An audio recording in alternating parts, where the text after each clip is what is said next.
जय हिंद साथियों, मैं अनिल कुमार फिर से अपने यूट्यूब चैनल में आप लोगों का स्वागत करता हूं। दोस्तों, आज के सेशन का मेरा जो टॉपिक है वो आपको स्टैटिक जीके का टॉपिक है, ठीक है ना। तो स्टैटिक जीके का यह जो है आपको 5वीं क्लास है। अगर इससे पहले के आप वीडियो नहीं देखे हुए तो आप हमारे चैनल के प्लेलिस्ट में जाएंगे और आप वहां से इस वीडियो को देख लेंगे, ठीक है ना।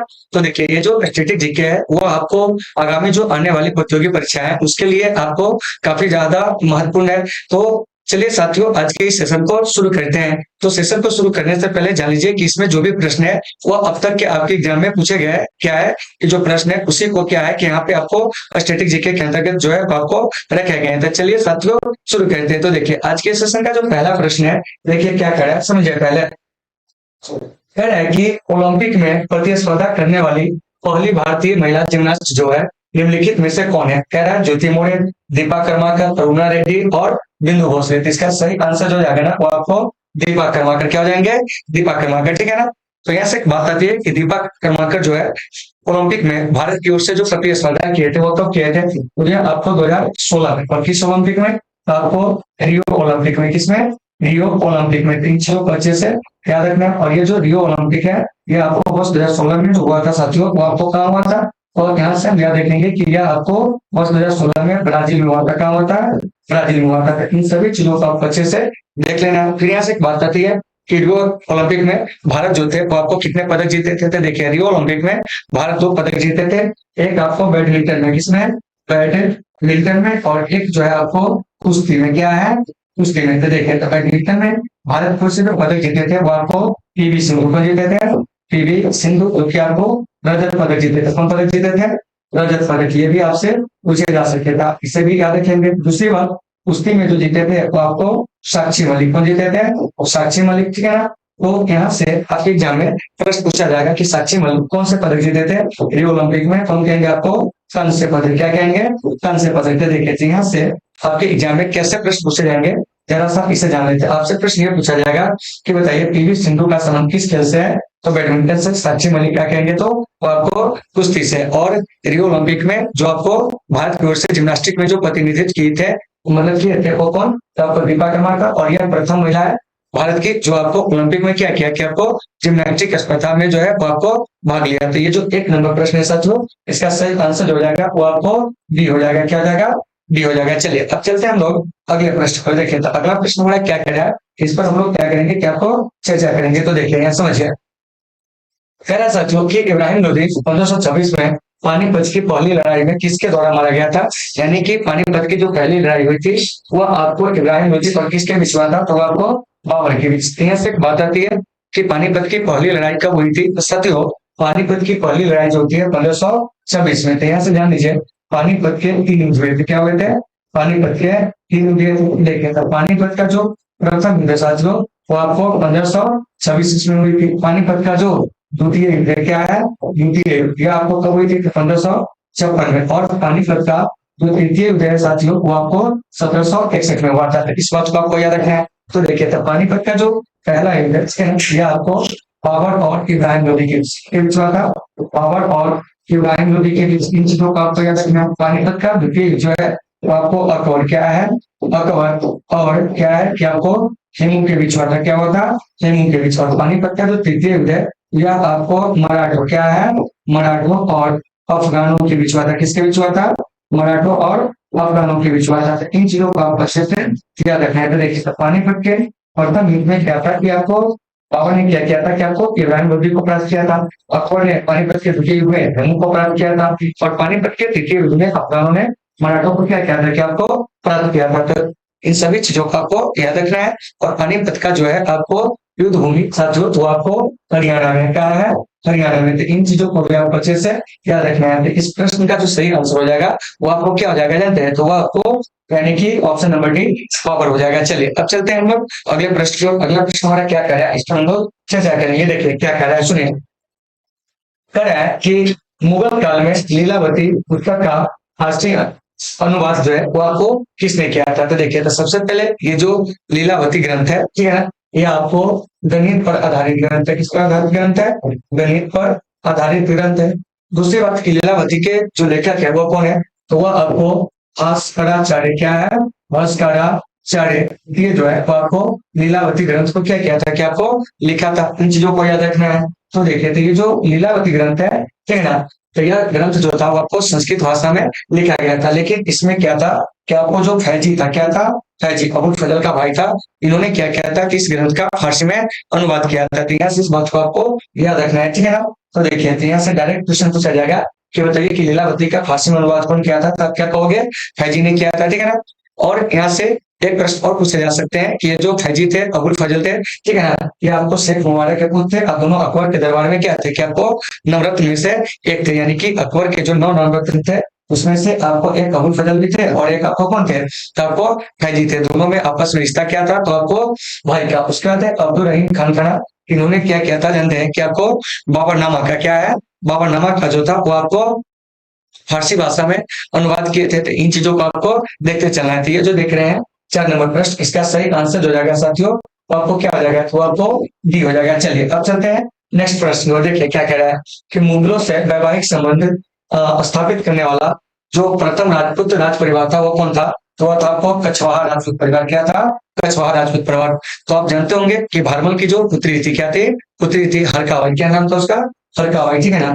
तो भारमल की पुत्री हरकाबाई का जो विवाह होता है वो आपको अकबर से होता है, क्या है, अकबर से होता है। तो देखिए, तो ये जो अकबर होता है ना, वो आपको सबसे पहले जो अपना वैवाहिक संबंध स्थापित करता है वो आपको कछवाहा राजपूत परिवार में और भारमल की पुत्री हरकाबाई से विवाह कर लेता है। और इसी हरकाबाई को हम लोग जोधाबाई के नाम से भी क्या कहते हैं, क्या आपको जानते हैं, क्या है, जानते हैं, ठीक है ना। तो यहाँ से एक बात आई अकबर का, तो अकबर के शासन का तो आप अच्छे से याद रखेंगे, 1556 से 1605 जो था वो अकबर का शासनकाल था। दूसरी बात आप यह याद रख सकते हो कि जो अकबर है इसे मुगल वंश का वास्तविक संस्थापक कहा जाता है। यहाँ से ये भी चीज याद रखिएगा कि मुगल वंश का जो वास्तविक संस्थापक कहा जाता है वो किससे कहा जाता है, तो क्या कहेंगे जानते हैं, तो आपको अकबर को, किसको, अकबर को। और अकबर के काल में हिंदी साहित्य का काफी ज्यादा विकास हुआ था, इसलिए अकबर के काल को हिंदी साहित्य का स्वर्ण काल भी जो है वो आपको कहा जाता है। तो इन सभी चीजों को आपको अच्छे से याद रखना है। तो उम्मीद है साथियों कि आपको ये सारे चीजों होंगे समझ में आ गए होंगे। चलिए अब हम चलते हैं अगले प्रश्न को। देखिए अगला प्रश्न क्या कर रहा है,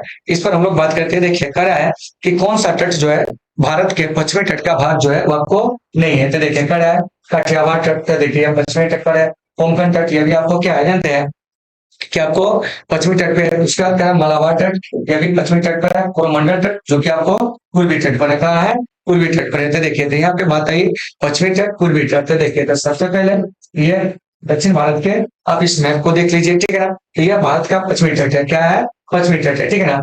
और यह जो है भारत का पूर्वी तट है, क्या है, पूर्वी तट है। तो ये जो देख रहे हैं आप कटियावाड़ तट, कोंकण तट, मालाबार तट, एक क्रमबद्ध दिया गया है।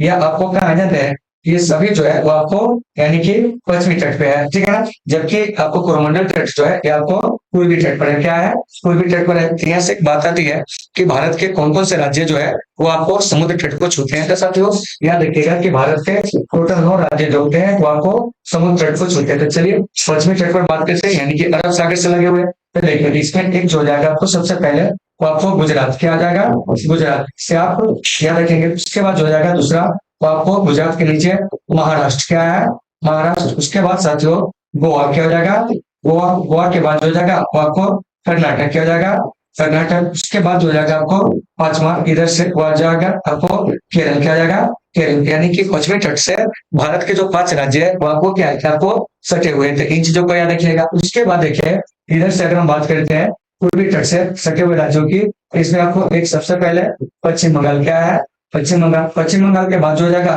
वो आपको उड़ीसा, क्या हो जाएगा, उड़ीसा। चलिए उड़ीसा के बाद जो हो जाएगा वो आपको उपनयन तहत आपको आंध्र प्रदेश, क्या हो जाएगा, आंध्र प्रदेश। उसके बाद साथियों तमिलनाडु, क्या है, तमिलनाडु। तो भारत के टोटल जो है 9 राज्य जो साथियों वो आपको समुद्र तट से क्या है, क्या आपको सटे हुए थे। इन चीजों को याद रखिएगा। तो फिर यहाँ से प्रश्न आएगा आपका कि बताइए कि भारत के कुल तटीय सीमा रेखा की जो लंबाई है वो कितनी है। तो देखिए थे यहाँ से अगर आप देखते हैं कच्छ के रण से लेके और आपको क्या है कि गंगा ब्रह्मपुत्र डेल्टा तक जो भारत के जो मुख्य भूमि है उसके जो तटरेखा की लंबाई है ना, यानी कि यहाँ से यहाँ तक की वो आपको 6100 किलोमीटर है। कितना है, 6100 किलोमीटर। लेकिन इसी में अगर हम लक्षद्वीप को मिला देते हैं और इधर आपको अंडमान निकोबार द्वीप समूह को मिला देते हैं, तब भारत के कुल तटीय सीमा रेखा की जो लंबाई हो जाती है ना वो आपको 7500 किलोमीटर लगभग में क्या है, लगभग में, इसको याद रखिएगा। वैसे 7516.6 किलोमीटर हो जाते हैं, ठीक है ना। तो यहाँ से क्वेश्चन पूछा जाए कि भारत के कुल तटीय सीमा रेखा की लंबाई कितनी है, तब क्या कहोगे?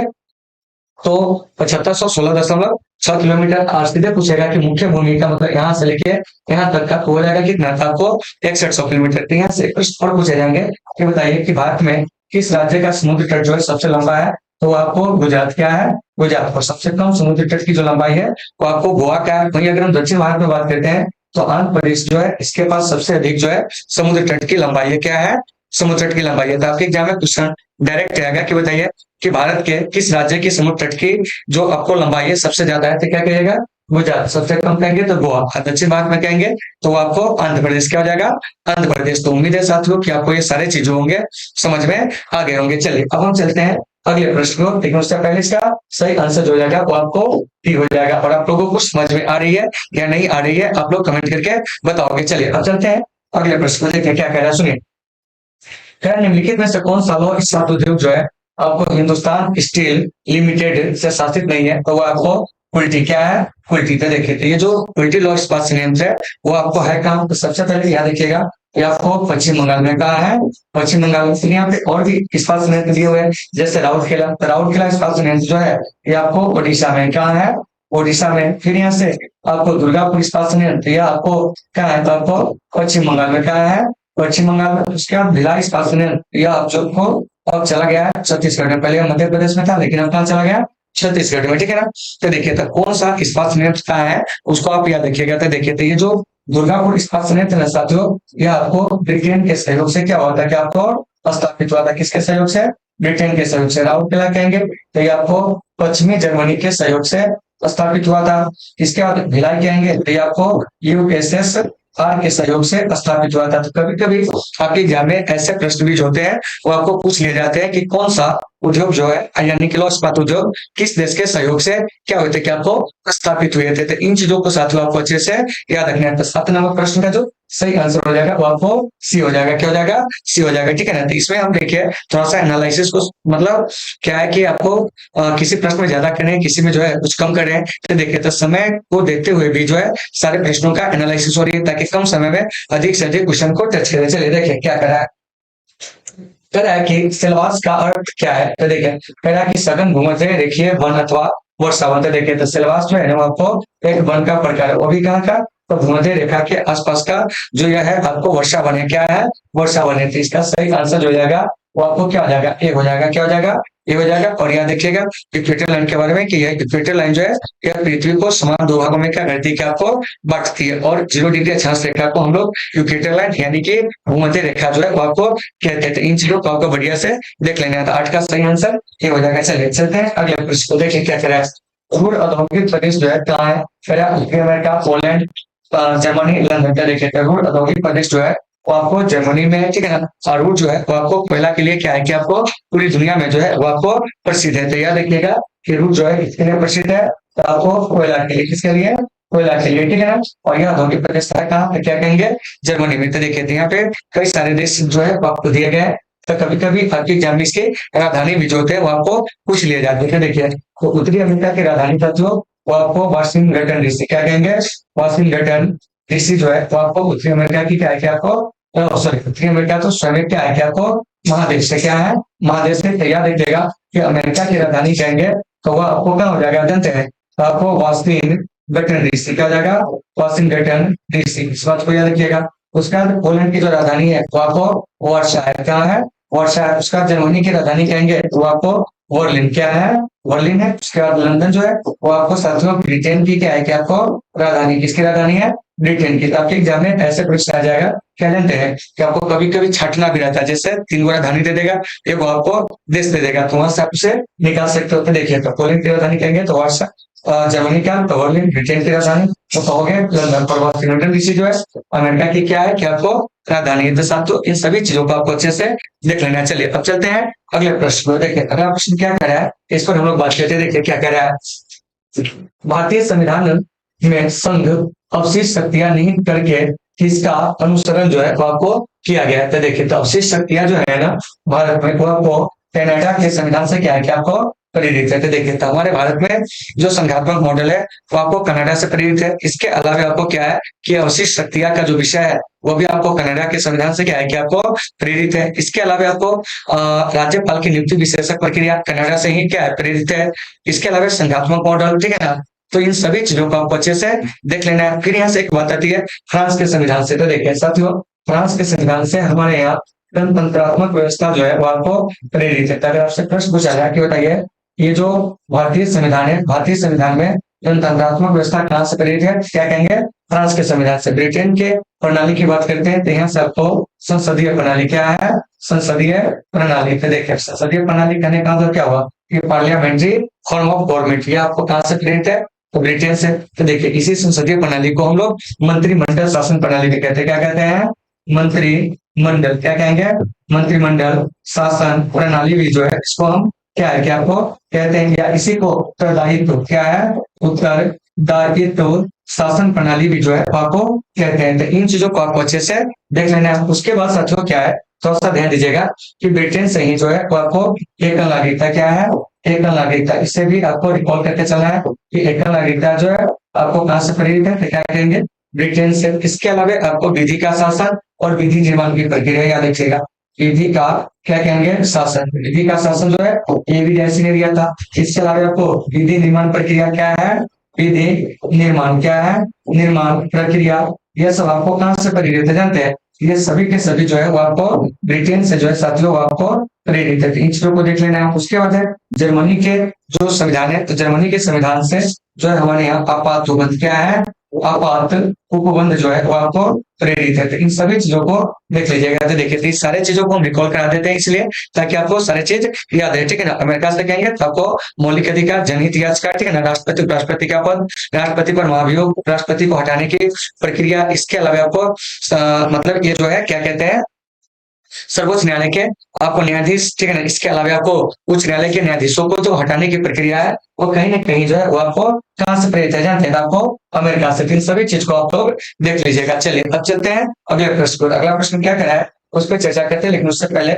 इसका जो सही आंसर हो जाएगा साथियों वो आपको बी हो जाएगा। क्या हो जाएगा, बी हो जाएगा। देखिए क्या कह रहा है, सुनिए, कह रहा है कि भारतीय न्याय व्यवस्था में जनहित याचिका यानी कहने का मतलब इसी को कहते हैं पीआईएल। क्या है, पीआईएल। प्रारंभ के समय भारत के मुख्य न्यायमूर्ति कौन थे, तो वो आपको पीएन भगवती थे। मतलब आप ये समझिए कि भारत में जनहित याचिका को लाने का जो श्रेय जाता है ना वो आपको पीएन भगवती को जाता है। तो देखिए, तो ये जो जनहित याचिका है ये आपको 1970 के दशक में, किस दशक में, 1970 के दशक में साथियों ये आपको अमेरिका में क्या हुआ था, क्या आपको शुरू हुआ था, क्या शुरू हुआ था, अमेरिका में। और इसे 1980 के दशक में जो है आपको भारत लाया गया था। तो जिस समय भारतीय न्यायिक व्यवस्था में जनहित याचिका आई थी उस समय सर्वोच्च न्यायालय के जो मुख्य न्यायाधीश थे वो आपको पीएन भगवती थे। और ये जो जनहित याचिका है इसकी जो शुरुआत होती है वो आपको कहां से, तो कहेंगे आपको अमेरिका से। कहां से, अमेरिका से। तो इन चीजों को आपको बढ़िया से देख लेना। और ये आपके एग्जाम में कई बार पूछे गए प्रश्न जो है वो आपको है, ठीक है ना। और ये जितने भी प्रश्न देख रहे हैं ये आपके एग्जाम में अब तक के पूछे गए ही प्रश्न है, ठीक है ना।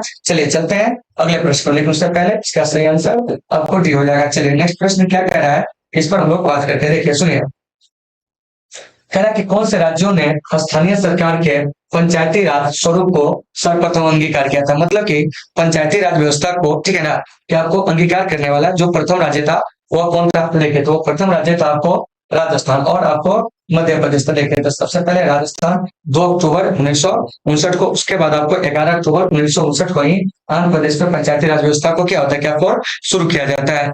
तो यहाँ से एक प्रश्न आएगा कि भारत में पंचायती राज व्यवस्था की शुरुआत कब होती है, याद रखिएगा 2 अक्टूबर 1959 को। और भारत में पंचायती राज व्यवस्था शुरू करने का जो श्रेय जाता है साथियों वो आपको किनको जाता है जानते हैं, तो आपको पंडित नेहरू को। किनको जाता है, पंडित नेहरू को। और ये जो पंचायती राज व्यवस्था है इसकी जो शुरुआत होती है साथियों वो आपको राजस्थान के नागौर से। कहां से होती है, राजस्थान के नागौर जिला से। तो ये भी कभी कभी क्वेश्चन पूछ लिए जाते हैं कि राजस्थान के नागौर से किसकी शुरुआत हुई थी, तो क्या कहेंगे, पंचायती राज व्यवस्था की, ठीक है ना। और पंचायती राज व्यवस्था को जो संवैधानिक मान्यता दिया गया था वो आपको 73वें संशोधन द्वारा, किसके द्वारा, 73वें संशोधन के द्वारा। साथियों इन चीजों को भी आपको अच्छे से याद रखना है कि 73वें संशोधन के द्वारा किसे संवैधानिक मान्यता दिया गया था, क्या कहेंगे जानते हैं, पंचायती राज व्यवस्था को। तो उम्मीद है कि आपको ये सारी चीज समझ में आ गए होंगे। चलिए अब हम चलते हैं अगले प्रश्न की ओर। अगला प्रश्न हमारा क्या कह रहा है इस पर हम लोग क्या करेंगे कि आपको बात करेंगे। तो चलिए देखिए, लेकिन इससे पहले इसका सही आंसर सी हो जाएगा। चलिए नेक्स्ट प्रश्न क्या करा है,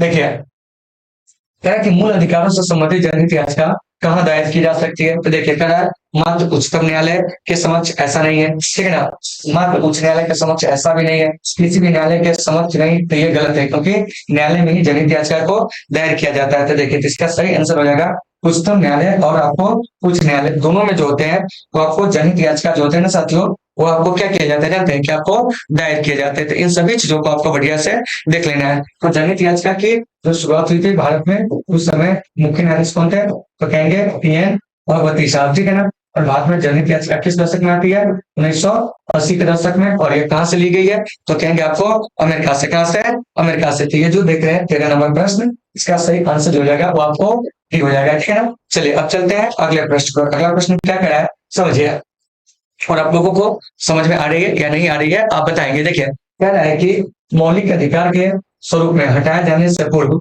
संपत्ति का अधिकार किस अनुच्छेद का हिस्सा था। तो देखिए अनुच्छेद 19 का हिस्सा था। किसका हिस्सा था, अनुच्छेद 19 का, ठीक है ना। यानी कि कहने का मतलब हुआ कि अनुच्छेद जो है 19, ठीक है ना, उसमें A B C D E F करके जो है आपको 6 चीजें जो दी गई है, ठीक है ना। अभी फिलहाल तो पहले 7 था, जिसमें से एक संपत्ति का भी क्या था कि आपको अधिकार था। संपत्ति के अधिकार को मूल अधिकार की सूची से 1978 में क्या कर दिया जाता है कि आपको हटा दिया जाता है। और इसके लिए क्या होता जाता है कि आपको 44 में संशोधन किया जाता है। क्या किया जाता है, 44 में संशोधन किया जाता है। तो अगर मैं आपसे प्रश्न ये बताइए 44 में संविधान संशोधन कब हुआ था, 1978 में। और इसी के द्वारा संपत्ति के अधिकार को मूल अधिकार की सूची से क्या कर दिया जाता है, आपको हटा दिया जाता है। तो इन बातों को आपको अच्छे से याद रखना है, ठीक है ना।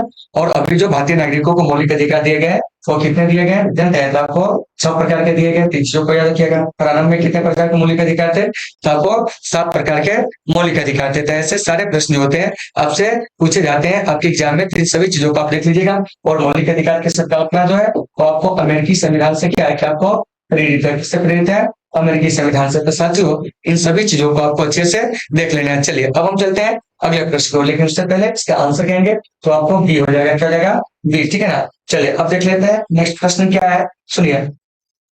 क्या है कि भारत के संविधान के प्रस्तावना में दिए गए आश्वासनों का सही क्रम क्या है। और सबसे पहले आप लोग जब प्रस्तावना पढ़ते हैं क्या पढ़ते हैं कि हम भारत के लोग। तो सबसे पहले आइए कि हम भारतीय संविधान की प्रस्तावना के जो आदर्श वाक्य है उसको हम सबसे पहले लिख देते हैं, और उसके बाद आप लोग इसका आंसर बनाइएगा। तो देखिए तो सबसे पहला जो आदर्श वाक्य है वह है आपको हम भारत के लोग। क्या है, हम भारत के लोग। उसके बाद जो है आपको प्रभुत्ता संपन्न। क्या है, प्रभुत्ता संपन्न, या इसी को कहेंगे प्रभुत्व संपन्न। क्या है, प्रभुत्व संपन्न। उसके बाद जो आपको समाजवादी। क्या है, समाजवादी। समाजवादी के बाद जो है वो आपको क्या जानते हैं, पंथ निरपेक्ष। क्या है, पंथ निरपेक्ष। उसके बाद आपको आएंगे न्याय। 3 प्रकार के, ठीक है ना। आपको न्याय हो जाएंगे। न्याय के बाद जो हो जाएंगे वो आपको स्वतंत्रता। क्या हो जाएंगे, स्वतंत्रता, ठीक है ना। उसके बाद जो हो जाएंगे वो आपको समानता। क्या है, समानता। इन चीजों को आपको याद रखना है, ठीक है ना। समानता के बाद जो हो जाएगा राष्ट्र की एकता और अखंडता। क्या हो जाएगा, एकता और क्या कहेंगे जानते हैं कि आपको अखंडता। क्या है, अखंडता, ठीक है ना। तो देखिए भारतीय संविधान की प्रस्तावना का क्या है जानते हैं कि आपको आदर्श वाक्य है। तो इसी में से क्या करा है कि भारत के संविधान के प्रस्तावना में दिए गए आश्वासनों का सही क्रम क्या है। तो देखिए तो सबसे पहले क्या होना चाहिए, तो देखिए तो यहाँ पे ढूंढिएगा तो सबसे पहले आपको मिलना चाहिए क्या जानते हैं। तो देखिए कहीं पर हम भारत के लोग नहीं है, उसको छोड़ दीजिए। उसके बाद है प्रभुत्व संपन्न, शुरू में कहीं पर भी नहीं है, उसको आपको छोड़ देना। उसके बाद आपको ढूंढना है समाजवादी, ये भी नहीं है, इसको छोड़ दीजिए। पंथ निरपेक्ष, ये भी नहीं है, इसको भी छोड़ दीजिए। अब देखिए अब है आपको न्याय। क्या है, न्याय। तो देखिए तो न्याय आया इसमें, ठीक है ना। उसके बाद इसमें भी न्याय आ रहा है, ठीक है ना।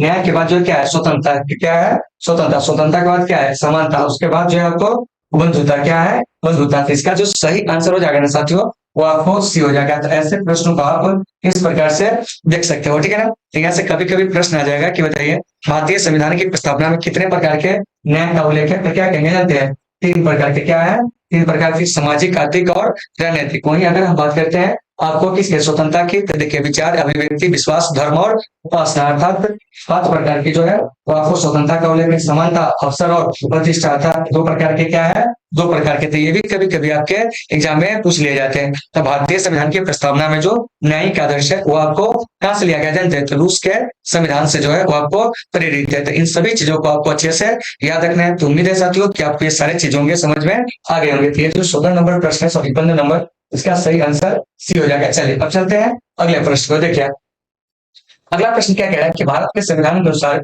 एक व्यक्ति एक समय में अधिकतम कितने राज्यों का राज्यपाल हो सकता है?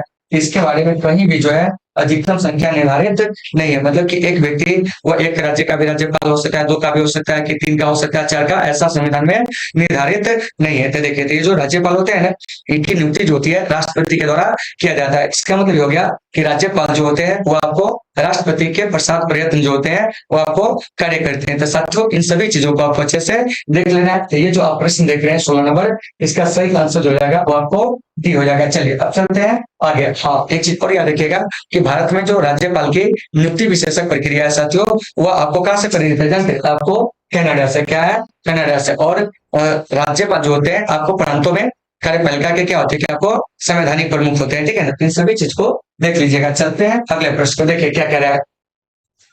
भारत सरकार अधिनियम 1935 की क्या विशेषताएं हैं?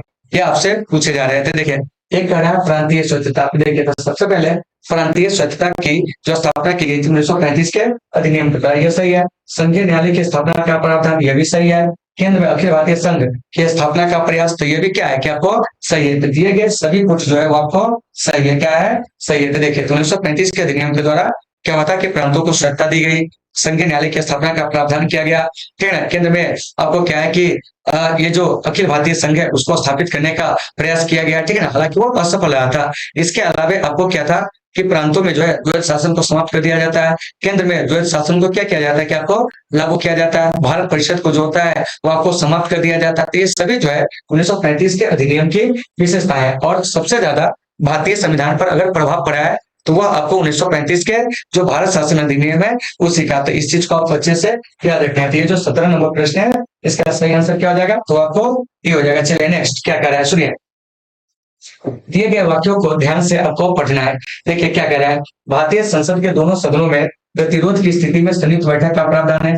बिल्कुल सही है कि जब भी आपको किसी साधारण विधेयक को लेकर अगर दोनों सदन में गतिरोध होते हैं तो राष्ट्रपति क्या कहते हैं कि आपको संयुक्त अधिवेशन बुलाते हैं, और उस संयुक्त अधिवेशन की अध्यक्षता जो है वो आपको लोकसभा अध्यक्ष करते हैं। चलिए दूसरा पर देखते हैं। संयुक्त बैठक मात्र सामान्य विधेयकों पर बुलाई जाती थी। ये भी कथन क्या सही है। उसके बाद संविधान संशोधन विधेयकों पर भी संयुक्त बैठक का प्रावधान है। तो ये आपको गलत है। इसका सही आंसर हो जाएगा 1 और 2। इसका सही आंसर सी हो जाएगा। क्या हो जाएगा? सी नंबर हो जाएगा। मतलब क्या होगा समझिए कि साधारण विधेयक पर अगर गतिरोध होगा तो ही आपको संयुक्त अधिवेशन बुलाया जा सकता है। अनुच्छेद 108 के तहत बुलाएंगे कौन? राष्ट्रपति। और उस बैठक की अध्यक्षता कौन करेंगे? लोकसभा अध्यक्ष। तो अभी के जो लोकसभा अध्यक्ष है वो आपको कौन है? तो कहेंगे आपको ओम बिरला। कौन? ओम बिरला। राष्ट्रपति के बारे में अगर पूछा जाए तो वो जाएंगे श्रीमती क्या कहेंगे जानते हैं? तो आपको द्रौपदी मुर्मू। क्या हो जाएंगे? द्रौपदी मुर्मू। तो इन सभी चीजों को साथियों आपको अच्छे से क्या करना है कि आपको याद रखना है। तो उम्मीद है कि आपको ये सारे चीजें होंगे समझ में आ गए होंगे। चलिए तो आप लोग इस तरह जल्दी से जो है वो आपको स्क्रीनशॉट जो है आपको लेना है तो आप उसे ले लीजिए। ठीक है ना? हम चलते हैं अगले प्रश्न को। अगला प्रश्न हमारा क्या कर रहा है, इस पर हम लोग क्या करेंगे कि आपको बात करेंगे। ठीक है ना? आप उसे देख लीजिए। चलिए उम्मीद है कि आप इसे का स्क्रीनशॉट जो होंगे वो आप ले लिए होंगे। चलिए अब देखिए अगला प्रश्न क्या कर रहा है, इस पर हम लोग चर्चा करते हैं। तो देखिए कह रहा है कि भारतीय जनसंघ के संस्थापक जो थे वो आपको कौन थे? अटल बिहारी वाजपेयी जी। ठीक है ना? इसके अलावा आपको चक्रवर्ती क्या कहेंगे जानते हैं? क्या आपको राज गोपालाचारी। उसके बाद है आपको दीनदयाल उपाध्याय और डॉक्टर श्यामा प्रसाद मुखर्जी। तो देखिए ये जो भारतीय जनसंघ है इसके जो संस्थापक है वो आपको कौन जानते हैं? तो आपको Shyama Prasad Mukherjee. Option number D इसका सही है। तो भारतीय जनसंघ की स्थापना कब होती है? 1951 में। और अभी इसी भारतीय जनसंघ का जो नया नाम है ना वो आपको क्या जानते हैं? भारतीय जनता पार्टी। इस सब बात को याद रखिएगा। अटल बिहारी वाजपेयी जी भारतीय जनता पार्टी के क्या थे? संस्थापक थे। तो भारतीय जनता पार्टी का गठन कब होता है? 6 अप्रैल 1980 को। भाजपा का क्या होता है? क्या आपको गठन होता है? और भाजपा के संस्थापक अध्यक्ष अटल बिहारी वाजपेयी जी अपने जीवन काल में 3 बार प्रधानमंत्री बने थे। ठीक है ना? इस बात को याद रखिएगा। उसके बाद जय जवान जय किसान जय विज्ञान का नारा भी दिए थे। चक्रवर्ती राज गोपालाचारी 1959 में क्या कहते कि आपको स्वतंत्र पार्टी जो थे वो आपको बनाए थे। तो इन सभी चीजों को आपको बढ़िया से देख लेना है। उम्मीद है साथियों कि आपको सारे चीजों होंगे समझ में आ गए होंगे। चलिए अब हम लोग चलते हैं अगले प्रश्न। अगला प्रश्न क्या कह रहा है इस पर बात करेंगे, लेकिन उससे पहले इसका आंसर डी। और एक चीज और याद रखिएगा, केंद्रीय मंत्रिमंडल से इस्तीफा देने वाले जो आपको पहले केंद्रीय मंत्री थे वो आपको डॉक्टर श्यामा प्रसाद मुखर्जी थे। चलिए नेक्स्ट प्रश्न क्या कह रहा है समझिए। कह रहा है कि 15वें वित्त आयोग के अध्यक्ष जो है वो आपको कौन है? तो देखिए ये जो 15वां वित्त आयोग है इसका जो कार्यकाल है 2020 से 2025, तो ये जो 15वें वित्त आयोग है इसके अध्यक्ष जो है वो आपको एनकेसी है। ऑप्शन नंबर ये जो इसका सही है। यहाँ से बात आती है कि वित्त आयोग कैसी संस्था है, तो ये आपको एक संवैधानिक संस्था है। तो इसका गठन क्यों किया गया था जानते हैं? तो केंद्र और राज्यों के बीच में वित्तीय अस्थायित्व को क्या करने के लिए जानते हैं, क्या आपको बरकरार रखने के लिए, दोनों के बीच में विवाद न हो इसके लिए गठन किया गया था। तो वित्त आयोग का जो पहली बार गठन किया गया था वर्ष 1951 में। मतलब यह हुआ कि पहला वित्त आयोग कब गठित हुआ था? 1951 में, ठीक है ना। और पहले वित्त आयोग के जो अध्यक्ष थे वो आपको केसी नियोगी थे। कौन थे? केसी नियोगी थे। तो इन सभी चीजों का आपको अच्छे से देख लेना है कि पहले वित्त आयोग के अध्यक्ष कौन थे, तो क्या कहेंगे? केसी नियोगी, ठीक है ना। फिर यहाँ से एक बात आती है कि वित्त आयोग का कार्यकाल जो होता है वो आपको कितने वर्ष तक का है? वित्त आयोग का कार्यकाल होता है जो वो आपको 5 वर्ष का होता है। कितने वर्ष का होता है? 5 वर्ष का। इन चीजों का आपको अच्छे से याद रखना है। फिर यहाँ से एक प्रश्न और है कि क्या जानते हैं कि जो वित्त आयोग है क्या है? वित्त आयोग, इसमें सदस्यों की संख्या कितनी होती है? तो साथियों सदस्यों की संख्या जो होती है इसमें वो आपको 5 होती है। और सभी सदस्यों की जो नियुक्ति करते हैं वो आपको राष्ट्रपति करते हैं। कौन करते हैं? राष्ट्रपति करते हैं। तो इन सभी चीजों को आपको बढ़िया से देख लेना है। तो 20 नंबर प्रश्न का जो सही आंसर होगा वो आपको क्या हो जाएगा जानते हैं? वो आपको ए हो जाएगा। क्या हो जाएगा? ए हो जाएगा। चलिए, और वित्त आयोग का गठन किस अनुच्छेद के अंतर्गत किया जाता है? ये भी याद रखिएगा, अनुच्छेद 280। चलिए नेक्स्ट प्रश्न क्या कह रहा है इस पर हम लोग चर्चा करेंगे, लेकिन उससे पहले इसका आंसर आपको देख लेना है। चलिए देख क्या कह रहा है। कह रहा है कि 7वें पंचवर्षीय योजना जिसकी 1985 से 1990 थी, इसमें मुख्यतः किस चीज पर जो है जोर दिया गया था? तो खाद्य उत्पादन, रोजगार और उत्पादकता पर। तो ऑप्शन नंबर सी इसका क्या है, क्या आपको सही है। तो यहाँ से एक बात आती है कि 7वें पंचवर्षीय योजना, तो इसमें पंचवर्षीय योजना शब्द आया। तो पंचवर्षीय योजना का प्लान जो है भारत में वो आपको सोवियत संघ के मतलब सोवियत संघ से कहेंगे कि आपको प्रेरित है। पंचवर्षीय योजना मतलब कि यूएसएसआर ने ही सबसे पहले पंचवर्षीय योजना को क्या किया था? 1927 में जो था वो आपको शुरू किया था। और उस समय रूस के जो प्रमुख थे वो आपको स्टालिन थे। कौन थे? स्टालिन थे। तो इससे क्या हुआ कि रूस में काफी ज्यादा विकास हुआ। तो इसी को देखते हुए दुनिया के अनेक देशों में जो है वो आपको क्या होता है, पंचवर्षीय योजना का जो प्लान है वो आपको गया। यानी कि इसी को हम लोग आर्थिक नियोजन के नाम से भी क्या कहते हैं कि आपको जानते हैं। तो भारत में आर्थिक नियोजन की जो शुरुआत होती है वो आपको 1951 में। कितना में? 1951 में। याद रखिएगा कि भारत में आर्थिक नियोजन की शुरुआत कब होती है? 1951 में। और आर्थिक नियोजन को ही हमारे यहाँ पंचवर्षीय योजना कहा जाता है। और पंचवर्षीय योजना जो है वो आपको क्या है कि संबंधित सूची का क्या है कि आपको विषय है। तो इस बातों को आपको अच्छे से याद रखना है। तो फिर यहाँ से बात आती है कि पंचवर्षीय योजना बनाती थी कौन संस्था? वो आपको योजना आयोग। हालांकि अब योजना को भंग कर दिया गया और उसके जगह पर आपको नीति आयोग का गठन किया गया है। यहाँ से आपका प्रश्न क्या कह रहा है कि 7वें पंचवर्षीय योजना में मुख्यतः जोर दिया गया था किस पर? खाद्य उत्पादन, रोजगार और उत्पादकता पर। ऑप्शन नंबर सी इसका सही है। चलिए आगे देखिए क्या कह रहा है। कह रहा है कि भारत में वस्तु एवं सेवा कर कब लागू किया गया था? कि आपको 1 जुलाई 2017 को। इसी को हम लोग कहते हैं जीएसटी। क्या कहते हैं? जीएसटी। तो देखिए तो ये जो वस्तु और सेवा कर है क्या है? सेवा कर है, ठीक है ना। यह आपको कब लाया गया था? तो क्या कहेंगे कहते हैं आपको, यानी कि 1 जुलाई 2017 को इसको लागू किया गया था। तो फिर यहाँ से एक बात आती है कि जीएसटी लागू करने वाला भारत जो है क्या देश है? तो वह आपको क्या जानते हैं कि आपको 161वां देश है। तो इन चीजों को याद रखिएगा। और जीएसटी सबसे पहले आपको फ्रांस में लागू हुआ था कब? तो आपको 1954 में। तो इन चीजों को अच्छे से याद रखना है। और इसके अंतर्गत जो टैक्स का जो स्लैब है क्या है? स्लैब है वो क्या है? तो 5% है, 12% है, 18% है और उसके बाद जो है आपको 28% है। तो इन चीजों को भी आपको देख लेना है। और पेट्रोलियम को जो है जीएसटी से बाहर रखा गया। ये कई बार आपके एग्जाम में पूछे गए प्रश्न है, ठीक है ना। तो कभी कभी ऐसे प्रश्न भी पूछ लिए जाएंगे कि भारत का जो जीएसटी है वो आपको किस देश के मॉडल पर आधारित है? तो आपको कनाडा मॉडल पर आधारित है। तो देखिए तो 22 का सही आंसर जो हो जाएगा वो आपको बी हो जाएगा, ठीक है ना। चलिए अब चलते हैं अगले प्रश्न। देखिए क्या कह रहा है। कौन सा वर्ष अंतर्राष्ट्रीय जैव विविधता वर्ष के रूप में घोषित किया गया था? तो आपको 2010 को अंतर्राष्ट्रीय जैव विविधता वर्ष के रूप में घोषित किया गया था संयुक्त राष्ट्र संघ के द्वारा। तो यहाँ से एक बात आएगी कि आपको अंतर्राष्ट्रीय जैव विविधता दिवस कब मनाया जाता है? तो वो आपको 22 मई को। कितना को? 22 मई को। आपके एग्जाम में कई बार यह प्रश्न जो है पूछे गए हैं कि आपको जैव विविधता दिवस जो होते हैं वो कब मनाए जाते हैं? तो क्या कहेंगे जाते हैं आपको 22 मई को। तो इस प्रश्न का जो सही आंसर हो जाएगा देश का वो आपको क्या हो जाएगा? तो आपको बी हो जाएगा। तो याद रखिएगा संयुक्त राष्ट्र संघ के द्वारा अंतर्राष्ट्रीय जैव विविधता वर्ष घोषित किया गया था आपको किस वजह है? 2010 को। और उसके बाद आपको ये जो है अंतर्राष्ट्रीय जैव विविधता दिवस वो कब मनाया जाता है? तो क्या कहेंगे जानते हैं 22 मई को, ठीक है ना। यानी कि विभिन्न प्रजातियों के सुरक्षा हेतु, ठीक है ना। चलिए आगे चलते हैं। क्या कह रहा है कि बिम्स्टेक का स्थायी सचिवालय कहाँ है? तो साथियों बिम्स्टेक का जो स्थायी सचिवालय है वो आपको ढाका में। कहाँ है? ढाका में। यहाँ से बात आती है कि जो बिम्स्टेक है क्या है? बिम्स्टेक, इसका जो गठन हुआ था वो आपको कब किया गया था, ठीक है ना, क्या है, कब किया गया था। तो साथियों ये जो बिम्स्टेक है इसका गठन जो होता है वो आपको 1997 में, कितना होता है, 1997 में। तो देखिए तो बिम्स्टेक में जो सदस्य देश है ना वो आपको उसको याद रखिएगा कौन कौन है।